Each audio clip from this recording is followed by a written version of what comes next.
What's up, everyone? John Rettinger from Techno Buffalo here, and if I look a little paler than usual, it's because I'm sick. Like, not in the head sick, well, probably a little bit of that, but also, like, sick. But while I'm sick, I spend my time reading tech news, because, nerd alert, it's what I like to do. That's what I've always sort of done. And there's been some humongous news this weekend that really caught, I think, most analysts, most journalists, most bloggers, most customers completely off guard. AT&T's acquisition of T-Mobile was completely surprising.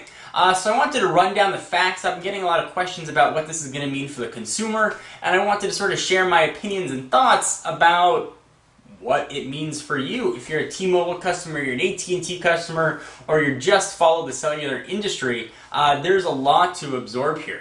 So first, the facts. It is a $39 billion acquisition.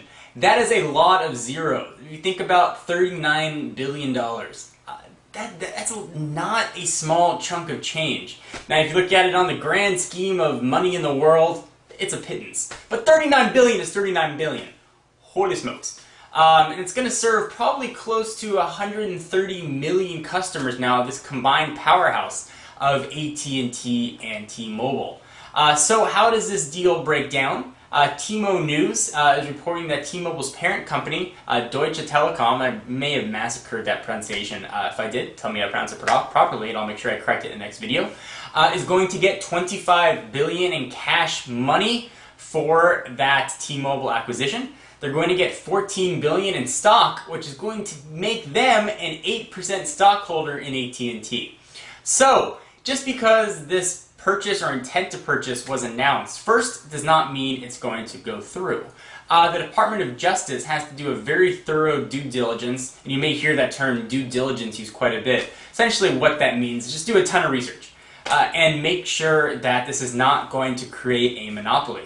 When you start thinking of communications and telephone monopolies, AT&T tends to sort of always be involved with them. So the reasons this might create a monopoly, we'll talk about the reasons maybe it won't, and then I'll talk again about maybe why I think it's going to happen or not happen.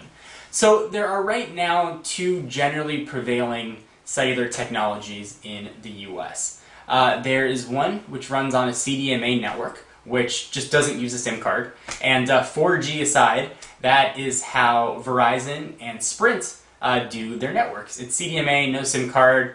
You have to dial in a number on the back, and that sort of activates your phone. It's an oversimplified explanation. And there's another standard called GSM, which is SIM cards, and that's what AT&T and T-Mobile use. So there are different bands sort of in that GSM range. You may have heard Edge mentioned. It's commonly now called a 2G network. AT&T and T-Mobile essentially share most of the same bands for Edge, with a few exceptions in some regions. But primarily, if you've heard maybe a quad-band Edge phone, you wouldn't have any problems using it on AT&T or T-Mobile. And the majority of phones now, certainly there are some exceptions, generally are at least quad-band Edge. So now let's talk about 3G, 1G more. T-Mobile has a very strong 3G network with HSPA+, which are now also sort of calling 4G, which we're also going to talk about. I keep saying we're going to talk about, but we are going to get to it. So from the 3G world, T-Mobile and AT&T use different spectrums. And spectrum is just the signal that's being sent over the air, how it gets delivered to the device is, again, an oversimplified explanation. But there are different spectrums, so 850, 900, 1700, all that. It's just how it gets to your phone. And if your phone doesn't support the spectrum, you're not going to get the service. So AT&T are both GSM-based technologies, as I mentioned, and both have different 3G bands. So what could happen here is T-Mobile, or the new AT&T, could potentially open up their 3G spectrum to make the phones, or future phones, compatible with one set of standards for 3G communication. And that also translates to 4G. AT&T is rolling out LTE, which is another GSM-based 4G technology, and coincidentally, one of the ones that Verizon is using to make that even more complicated. And T-Mobile has sort of said, maybe we're going to look at LTE, but we haven't really given any plans for it. But look at our HSPA+ network, which is super fast and probably could be considered 4G, and certainly they're branding it as such. So now AT&T is going to have control of this 4G spectrum, you might hear it called AWS, that T-Mobile has. So AT&T is now going to have a complete control, and if this deal gets approved, have complete control over essentially all the GSM phones in the US. Now there are some smaller regional carriers, and there are some MNVOs, whatever they're called, that resell broadband spectrum, or resell wireless spectrum. But primarily AT&T would be the purveyor of all this GSM business, and that's where we might see a potential monopoly. That leaves this AT&T T-Mobile behemoth competing against Verizon and Sprint. It was widely assumed that Sprint was going to be purchasing T-Mobile, and that would have been less of a monopoly because you would have had two different technologies. Now we've got GSM essentially going to be the de facto standard moving forward in the US just because of install base. There's so many customers that are going to be on it. It's going to be tough for manufacturers, or carriers rather, like Sprint and probably Verizon as well, going to feel a pressure as far as securing these mobile devices. If you were a cell phone manufacturer, let's say you were AT&T or Samsung, and you were making a phone and you wanted to maximize your profits for this phone, you could make it a GSM-based phone, which is a much more of a global standard and can be used by potentially now 130 million Americans as well as people all over the world. Or you can make a CDMA version, which could be used on one carrier in the US and not that many carriers abroad. What would you choose? And the answer is very, very, very simple. It's going to greatly reduce, if this deal goes through, the handsets that are going to be available to Verizon and Sprint. Now Verizon is going to be less affected. They're moving to a 4G standard, similar to what T-Mobile has and what AT&T is doing moving forward with LTE. But poor Sprint is stuck with WiMAX, which is another 4G standard to confuse everything. That's not really going to have the longevity of LTE. So it's going to force Sprint essentially to go LTE. It's going to force Verizon to commit further to LTE and sort of move away from that CDMA backhaul, unfortunately. So this is a very complicated and rambly type video. I got a lot of thoughts on this. Is this deal good for the consumer? No. This deal is not good for the consumer at all.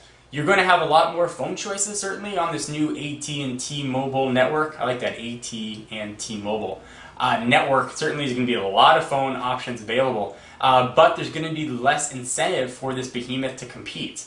Certainly we've seen Verizon and Sprint when they have to lower the data rates, when they have to offer more minutes and such, because of competition. There's going to be much, much, much less competition. However, is this a monopoly? It is certainly not a monopoly. And while it might not be best for the consumer in the long run, AT&T and T-Mobile definitely have a right to this merger, and I do think the Department of Justice is going to approve this, although probably it's going to take about 12 to 18 months. So does this mean that T-Mobile is suddenly going to get the iPhone? No, it's not just going to show up on T-Mobile, at least until this merger is going to be done. It's not going to affect any current contracts that you're in with T-Mobile. Where it might affect you is if your contract is going to be up in a year or a year and a half. Once this deal is consummated, then you're probably going to be looking at new data plans, perhaps a new logo on your phone, and such. But at least if you're a current customer, it's not going to affect anything. T-Mobile has said, at least many times since it was announced, that all contracts are going to be honored. You are going to probably have to adhere to a new pricing scheme once you sign a new contract, but that's sort of the way it goes. So what's going to happen? Not sure. I think it is going to get approved. I think it's going to offer many, many, many more handsets to the GSM folks among us. It's going to really force Verizon and Sprint to compete and innovate. And I wouldn't be overly surprised to start hearing rumors and grumblings of a Verizon takeover of Sprint, or at least potential buyout of Sprint. So this is a very long, rambly, I guess old school John Ford Laker style video when I just sort of stare at you and talk. Curious, if you guys have watched this long, what you think about this buyout. Do you think it's a good thing? Do you think it's a bad thing? Are you outside the country, outside the US, and you really don't care and you're sick of all the news? I'd like to hear what you guys have to say. Did I massacre the pronunciation of Deutsche Telekom? Telecom, I think I pronounced correctly. The Deutsche part, probably not. But just Curious what you guys have to say about all this. We've sort of been following it very closely at Techno Buffalo. And of course, stay tuned to Techno Buffalo for all of this merger news. I'm John Rettinger. I'll see you in the next video. Bye-bye.